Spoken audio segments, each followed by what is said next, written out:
中部的果菜合作社甲农会联手推广在地优质的文旦。农粮署嘛积极来拓展着内外销的通路，要帮助果农甲在地文旦推销出去。大乐市文旦的品质经过农友这侪年来的改良，即卖应该是真有名。为了推广在地文旦，特别举行行销的记者会。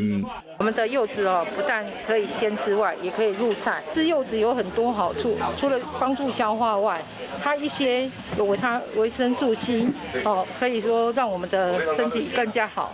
一年卖到中国文旦差不多有4500吨，那么今年未当搁卖啊。为了安尼，农粮署积极找其他内外销的管道，目前已经成功销售2000多吨。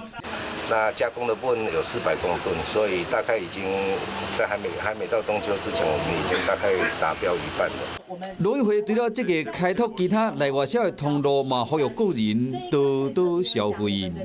观众朋友，有一件事情不知道你们做了吗？